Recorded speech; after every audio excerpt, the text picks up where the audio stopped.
दोस्तों, किसानों की समस्या पर अच्छे अच्छे विद्वान अच्छे अच्छे राय देते रहते हैं, पर किसानों की वास्तविक समस्या बिना खेत में आए किसी को कभी नहीं समझ में आएगी। एसी रूम से, अच्छे अच्छे इंस्टीट्यूशन से, संस्थानों से, शिक्षण संस्थानों से और हार्वर्ड और कैम्ब्रिज के दिशा निर्देशों से भारतीय कृषि के, विशेषकर सीमांत कृषक, लघु कृषकों के समस्याएं समझ में नहीं आएंगी। कारण देश बहुत विशाल है और कृषि के भी विविध स्वरूप, कृषि भूमियों के विविध समस्याएं, विविध स्वरूप, क्षेत्रीय स्वरूप, सामाजिक स्वरूप, समय पर बीज का उपलब्ध होना, समय पर जन मजदूरी का उपलब्ध न होना, यदि जन मजदूरी नहीं है तो कृषि उपकरण जैसे ट्रैक्टर, छोटे छोटे मशीन्स, ये अभी अवेलेबल आसानी से नहीं है और हैं भी तो काफ़ी महंगे दरों पर। और भी कई अनेक समस्याएं हैं, जैसे बिजली की उपलब्धता, सिंचाई की उपलब्धता। जहाँ नहरें हैं वहाँ तो नहरों के माध्यम से सहज होता है, लेकिन जहाँ ट्यूबवेल, नलकूप, निजी नलकूप व अन्य सुविधाएं हैं, ये एक्चुअल में आज की डेट में सुविधा न होकर असुविधा हो गई हैं। कारण भूजल का लेवल जो है वह काफ़ी नीचे है। हालांकि बरसात के दिनों में कुछ ऊपर आ जाती है, लेकिन फिर भी समस्या ज्यों की त्यों रहती है। वह ऊँट के मुंह में जीरा के जैसा ही समाधान होता है। अब बिजली की उपलब्धता पाइए, जिसके पास ट्यूबवेल है, जैसे मेरा ट्यूबवेल, बिजली की उपलब्धता है नहीं, आती है तो कट कट के आती है, जाती है तो ऐसे ही आती है कि जैसे महबूबा रूट कर चली जा रही हो, मानने का नाम ही नहीं लेती। सरकार है कि स्टेटमेंट जारी करती है कि हमने ये बिल माफ़ कर दिया, वो बिल माफ़ कर दिया। लोकल लेवल पर जाकर आदमी मिले तो बिजली विभाग और उसके अभियंता अपने आप को देश के प्राइम मिनिस्टर से कम नहीं समझते हैं। जन समस्याओं की तरफ, कृषकों की वास्तविक समस्याओं की तरफ, कृषकों को खेत में मेड़बंदी करने में क्या समस्याएं हैं, आपसी पटदारी की क्या समस्याएं हैं, लगातार छोटी होती जोत भूमियों की क्या समस्याएं हैं, और उसमें ये बड़े बड़े ट्रैक्टर्स कैसे मूव करेंगे, ये भी नदारद है। छोटे ट्रैक्टर्स हैं नहीं, हैं तो सफल नहीं हैं।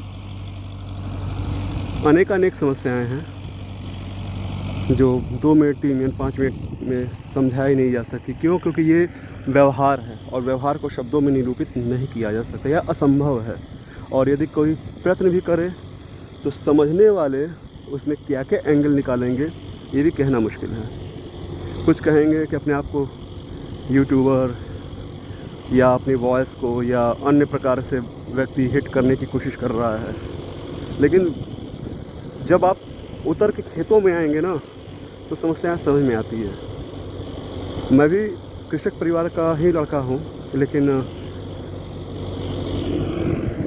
एक तरीके से कृषि से वही दूर बैठकर और राय देने वाली मेरे भी तौर तरीके रहे। लेकिन जब अब मैं पिछले कुछ वर्षों से जब कृषि में बड़ों का हाथ बटाने के लिए मेरी समझ पैदा हुई कि नहीं, हमें ये भी करके देखना चाहिए। अपने काम तो हम जो शहरों में करते हैं वो तो खैर चलता ही है, थोड़ा इसमें भी आकर और वास्तविक समस्याओं को सुनने की कोशिश करनी चाहिए। क्योंकि घर द्वार से ये फ़ोन आता है या वार्तालाप होती है तो हम बैठ कर वही बहुत उच्च कोटि की राय देते हैं वहाँ से, और वो लेमैन की तरह सिंपल एक भाषा में बोलते हैं कि तनी आके खेतवा में तनी उतर के देखता। तो हमें लगता था यार झल्लाते हैं लोग, लेकिन आने के बाद समस्याएं वाकई में समझ में आती है। एक बार आप लोग जितने भी बड़े बड़े कृषि निदेशक हैं, कृषि वैज्ञानिक हैं, कृषि से जुड़े हुए लोग हैं, जो इसी रूम्स में बैठकर बहुत अच्छे अच्छे लेक्चर्स बनाते हैं, वह कृषि के मौसम में कृपया करके कृषि क्षेत्रों में, अपने ही संबंधित क्षेत्रों में, जिस क्षेत्र के लिए वो रणनीति बना रहे हैं, बीज बना रहे हैं, खाद का पैरामीटर्स चेक करते हैं, वो तनिक ज़मीन पर उतरकर और उन समस्याओं से दो चार होकर धूप में अपने आप को पकाकर उसके बाद कोई भी रणनीति बनाएं और उसको फिर स्टेट लेवल पर, चाहे सेंट्रल लेवल पर, चाहे वैज्ञानिक लेवल पर उसका अनुसंधान करवाएं और उसको व्यवहार में लाएं, तभी वो यथार्थ बनेगा। अन्यथा सारी चीज़ें वही जैसे स्वतंत्रता के समय से लेकर आज तक की कहानी है, यही कहानी आगे चलती रहेंगी। और स्टैटिक्स के आंकड़ों में, पाई चार्ट्स के आंकड़ों में कौन से बिंदु कहाँ ऊपर और नीचे है, बार कहाँ ऊपर नीचे है, रेखाएं कहाँ ऊपर नीचे हैं, ये खेल होता रहेगा और जन समस्याएं बनी रहेंगी, यथावत रहेंगी, यथार्थ में रहेंगी। और कितना भी अच्छे सरकार आ जाए, कितने भी अच्छे शासक रहें, शासन की नीति कितनी भी अच्छी उच्च गुणवत्ता पूर्ण रहे या रहे, ये मतलब तब तक नहीं करता है जब तक नीचे कोई लोग उतर के देखें नहीं ज़मीन पर। और यह भी संभव नहीं कि प्राइम मिनिस्टर खेत जाकर चेक करेंगे, या चीफ मिनिस्टर जाके चेक करेंगे, या कैबिनेट मिनिस्टर जाके चेक करेंगे। ये चेक तो इन्हीं मातहतों को करना होगा। बस इन शीर्ष अधिकारियों से, शीर्ष पदाधिकारियों से, शीर्ष नेतृत्व से विनय इतना है कि इनको रेगुलेट करें सख्ती से,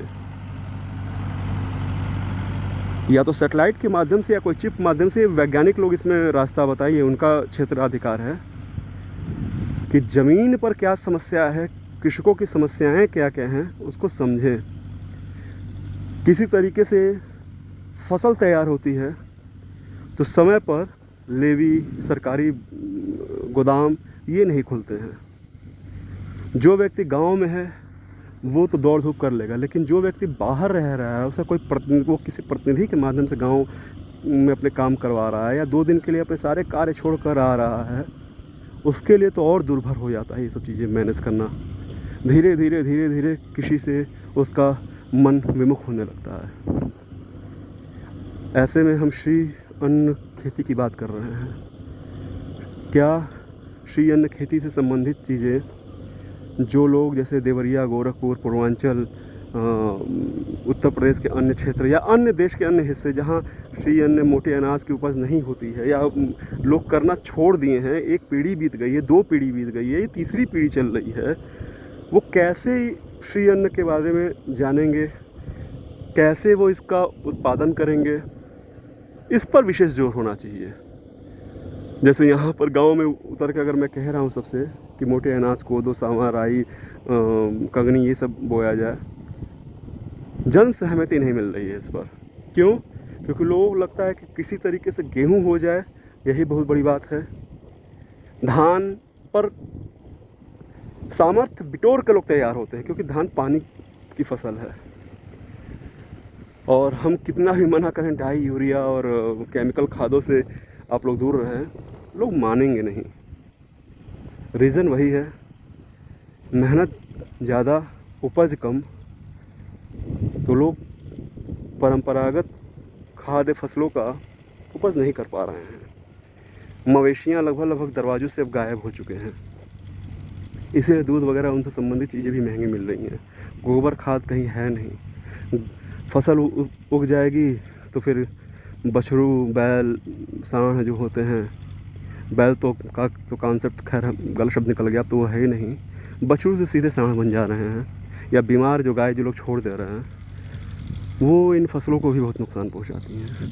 तो इनका प्रबंधन होना चाहिए, और इनका प्रबंधन स्लॉटर हाउस में इनको मार कर नहीं है।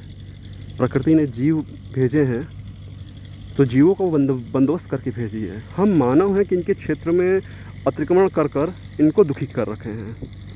तो स्लॉटर हाउस में मारने का कोई विकल्प नहीं है। मारना तो मानवीय दृष्टि से भी अनुचित है, और धर्म की दृष्टि से भी, और किसी भी प्रकार से ये अनुचित है।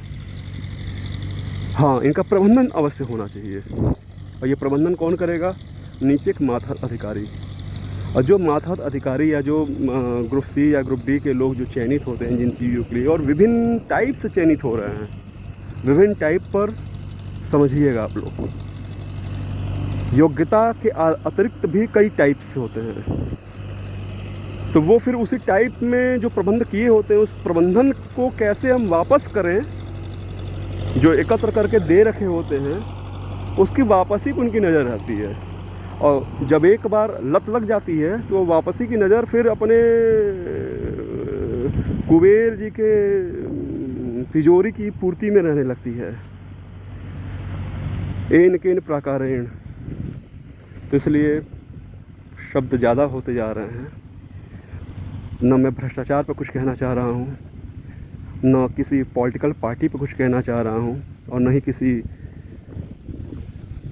ब्यूरोक्रेसी या न्यायिक क्षेत्र में दखल देना चाह रहा हूँ। मेरा बस इतना कहना है कि कृषकों के समस्याओं का वास्तविक निदान तब तक नहीं हो सकता जब तक उच्च अधिकारी और यदि संभव हो तो कैबिनेट मिनिस्टर भी, हालांकि मुश्किल है, समय नहीं मिल पाता कैबिनेट मिनिस्टर्स को, लेकिन एक बार आप फॉरेन ट्रिप करने की अपेक्षा भारत का ट्रिप करिए। भारत के विभिन्न गांवों में घूमिए, विनोबा भावे बनिए, गांधी बनिए, तिलक बनिए।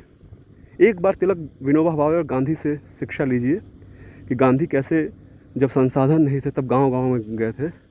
तो गांधी जी, तिलक जी और विनोबा भावे जी, इन महान विभूतियों से शिक्षा लेकर बस साल भर में कृषि के समय में हम तो विनय यही करेंगे कि प्राइम मिनिस्टर भी इस ओर ध्यान दें। कर्मयोगी प्राइम मिनिस्टर मिले हैं, बहुत, वह राष्ट्र बहुत भाग्यशाली होता है जिसके श्रेष्ठ नेतृत्व पर कर्मयोगी नेता मिलते हैं। और भारत इस विषय में भाग्यशाली रहा है कि यहाँ के प्राइम मिनिस्टर के रूप में अब तक जितने लोग चयनित कह रहा हूँ, जितने लोग अब तक प्राइम मिनिस्टर के चुनाव में विजय श्री प्राप्त किए हैं, सांसदीय के चुनाव में और प्राइम मिनिस्टर बने हैं, लगभग सभी लोग कर्मयोगी रहे हैं। लेकिन उनमें कुछ और भी अतिरिक्त कर्मयोगी रहे हैं, और उन्हीं अतिरिक्त कर्मयोगियों में श्रेष्ठतम मिनिस्टर अगर गिना जाए तो वर्तमान हमारे प्राइम मिनिस्टर हैं। तो मेरी विनय इतनी रहेगी कि सर फॉरेन घूमिए। खैर आप घूमते नहीं हैं, आप तो योजना बनाते हैं, वहाँ की चीज़ें देखते हैं, तकनीक देखते हैं, और भारत में कैसे इसको निरूपित किया जाए, हमारे लोग कैसे खुशहाल हों, व्यापारी खुशहाल हों, शिक्षार्थी खुशहाल हों, किसान खुशहाल हों, विभिन्न वर्गों, सबके लिए आप ये प्रयत्न कर रहे हैं, वो समझ में आता है। लेकिन विनय बस इतना है कि कृपया कृषि के समय में कृषि क्षेत्रों में भी आप उतरिए। फिर बड़े बड़े मंचासीन से हमको पैसे लगाकर और प्रचार तंत्र करने की जरूरत नहीं पड़ेगी। लोग अपने आप जुड़ते जाएंगे, लोग जुड़े भी हैं आपसे अपने आप, आज भी आदर है। लेकिन जो तनिक रुकावटें, उतार चढ़ाव आ रही है, इस मन ही है जनता का, जनता जनार्दन है, मन ऊपर नीचे होता है, उस मन के मैल भी धुल जाएंगे। बस कृषि क्षेत्रों में और समस्याओं वाले क्षेत्रों में, जहाँ जहाँ जन समस्याएं हैं, उन क्षेत्रों में आप माह में एक बार, नहीं तो 6 माह में एक बार, नहीं तो साल भर में कम से कम 12 ट्रिप रखिए अपने सभी क्षेत्रों के लिए। सभी सांसद, सभी विधायकों को यह निर्देश दीजिए। बहुत बड़ा द्रुतक्रांति होगा इस पर। जैसे आपने एक बहुत अच्छी योजना लेकर आई थी, गांव गोद लेने की योजना। आप अब तक के समस्त योजनाओं में सबसे श्रेष्ठतम योजना अगर कोई रही है हम लोग की छोटी समझ के हिसाब से, तो वह है गांव गोद लेने की योजना। यह योजना पता नहीं क्यों ठंडे बस्ते में चली गई। यदि गांव गोद लेने की योजना सांसद से प्रसारित होकर विधायकों तक आती, विधायकों से प्रसारित होकर कलेक्टर तक आती, विभिन्न जो जिस लायक है उस लायक एक गांव, एक घर, एक बच्चा, इस टाइप से गोद लेते हुए अगर ये मुहिम आगे बढ़ती तो निस्संदेह 5 वर्ष का समय या 6-7 वर्ष का समय बहुत बड़ी अवधि होती है इस देश की तस्वीर को बदल देने के लिए। कृपया इस ओर पुनः लौटें ग्राम गोद लेने वाली योजना के तहत, और गांव-गांव विजिट करने की कोशिश करिए सर। और विशेषकर कृषि के दिनों में, जैसे आषाढ़ से लेकर सावन में, फिर जो हमारे 30 त्योहारों की छुट्टियां आती है, जब फसल तैयार होते हैं तब, क्योंकि समस्याएं ये भी हैं कि जो लोग बाहर से हैं उनको आप 30 त्योहारों की छुट्टी मत दीजिए, रामनवमी की छुट्टी मत दीजिए, उनको दशहरा और दीपोत्सव की छुट्टियां मत दीजिए।